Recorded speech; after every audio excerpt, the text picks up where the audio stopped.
temps de paix, dialoguer avec tout le monde. C'est sur ces mots que j'invite très respectueusement Son Excellence, Monsieur le Président de la République, à prononcer son discours.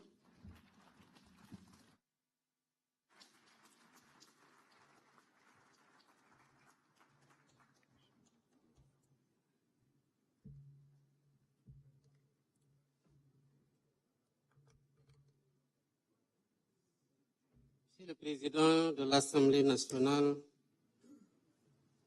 Monsieur le Premier ministre, Mesdames, Messieurs les membres du gouvernement, honorables députés,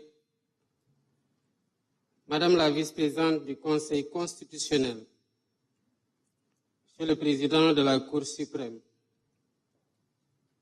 Monsieur le Premier président de la Cour des comptes, Monsieur le Premier président de la Cour d'appel de Dakar, Monsieur le Président de la Commission électorale nationale autonome, Monsieur le Président du Conseil national de régulation de l'audiovisuel, Monsieur le Président du Haut Conseil du dialogue social, notabilités religieuses et coutumières, Mesdames, Messieurs les représentants de la société civile, Mesdames, Messieurs les représentants des syndicats et organisations socio-professionnelles, chers invités en vos rangs, titres et qualités, Mesdames, Messieurs, nous voici rassemblés dans le cadre du dialogue pour la deuxième fois depuis mon accession à la magistrature suprême. Pour cette année, nous ouvrons des concertations larges et inclusives autour du thème d'intérêt national, à savoir le système politique. En assistant à cette belle rencontre qui nous réunit, et qui réunit toutes les forces vives de la nation, nous répondons à l'injonction du respect de la date codifiée dans le calendrier républicain. Ce dialogue en temps de paix nous enracine davantage dans la tradition continue de concertation et de préservation d'une paix sociale qu'il nous incombe de construire en permanence. Mesdames, Messieurs, l'implication de toutes les sensibilités de notre société dans la gouvernance institutionnelle de l'État, et s'il en était encore besoin, une preuve de la rupture systémique qui traverse aujourd'hui toute l'action publique. Ma conviction profonde est qu'au-delà des acteurs politiques, lorsqu'il s'agit de se projeter dans le temps long des réformes qui façonnent notre système politique, toute la société a voix au chapitre. Ainsi devons-nous définir par la quête du consensus et par les délibérations collectives la charpente institutionnelle et normative qui préfigure la vie de notre société politique. C'est toute la vertu d'un dialogue organisé en temps de paix. Non pas donc pour juguler une tension sociopolitique stressante pour toute la collectivité, mais pour écrire ensemble des pages encore plus belles de notre récit politique national. Mesdames, Messieurs, l'expression « le Sénégal est un pays de dialogue » n'est pas le fruit du hasard. Nous la devons à un héritage consolidant de Pencho et de Disso, à une conscience politique mûrie par l'histoire, à une culture de la pondérance héritée de nos devanciers. Notre responsabilité, c'est de préserver cet héritage et de le transmettre intact. Au demeurant, nous devons nous garder de l'immobilisme ou du statu quo. Nous devons interroger régulièrement les dynamiques sociétales dans notre cher pays. En effet, les tensions qui ont traversé le Sénégal sont encore trop vivaces pour être oubliées. Des vies ont été fauchées. Des familles pleurent encore leurs morts. Des blessures morales attendent d'être pensées. En ma qualité de président de la République, je m'incline avec respect devant la mémoire de toutes les victimes qui, de l'indépendance à nos jours, jalonnent le douloureux chemin de notre marche vers une démocratie achevée. J'exprime à leurs familles, à leurs amis et à leurs compagnons de lutte la solidarité de la nation. Mon rôle en tant que garant de l'unité nationale est de tendre la main à toutes et à tous pour rassurer, pour rassembler, pour apaiser et réconcilier, afin de concerter la paix, conforter la paix et la stabilité indispensable au développement économique de notre pays. Dans cette dynamique, le gouvernement assumera la plénitude de sa mission.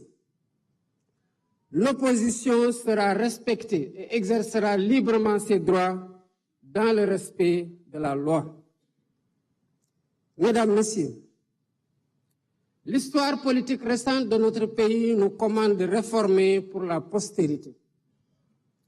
Réformer pour renforcer les acquis démocratiques et garantir davantage la stabilité de nos institutions. Réformer pour expurger de notre système électoral tous les germes de dissension, notamment entre pouvoir et opposition. Aujourd'hui, notre démocratie ne saurait faire davantage l'économie d'une réflexion sur la rationalisation du calendrier électoral, la création d'une commission électorale nationale indépendante, le fonctionnement des organes chargés de l'organisation des élections, l'accès au fichier électoral et sa gestion, la rationalisation des partis politiques et leur financement, le rôle de la justice dans le processus électoral, la dématérialisation du processus électoral, le statut de l'opposition qui doit avoir un contenu réel, l'inscription automatique des primo-votants, la durée des campagnes électorales ou encore les modalités du parrainage, entre autres. Ces concertations, heureusement organisées en dehors de toute échéance électorale, nous offrent une opportunité unique de réfléchir avec sérénité et lucidité sur l'avenir de notre système politique. Ensemble, nous avons la responsabilité de repenser nos institutions en nous appuyant sur les principes fondamentaux de la démocratie, le respect des libertés individuelles et collectives, ainsi que sur les réformes constitutionnelles et législatives indispensables.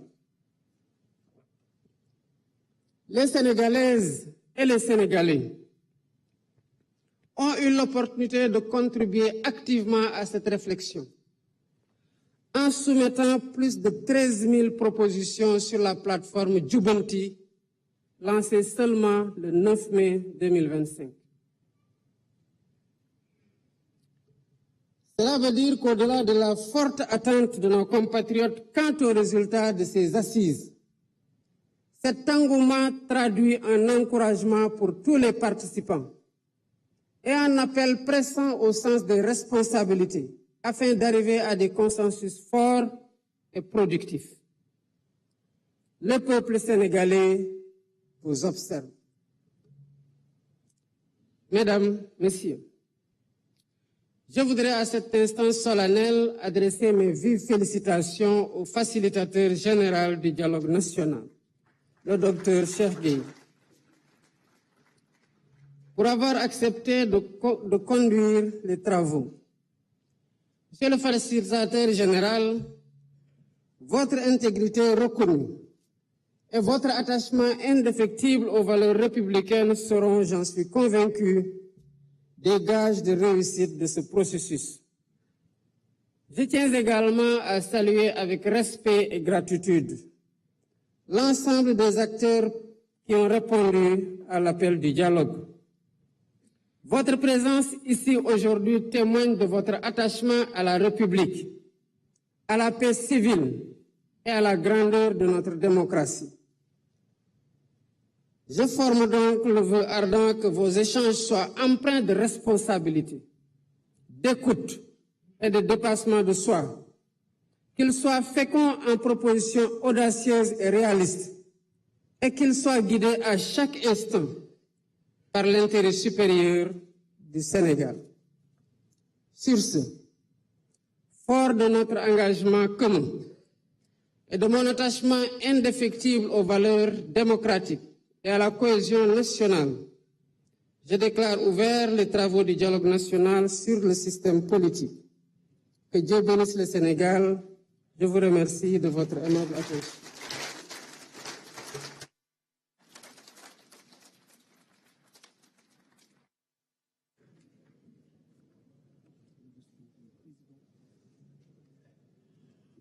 Mbokki Sénégal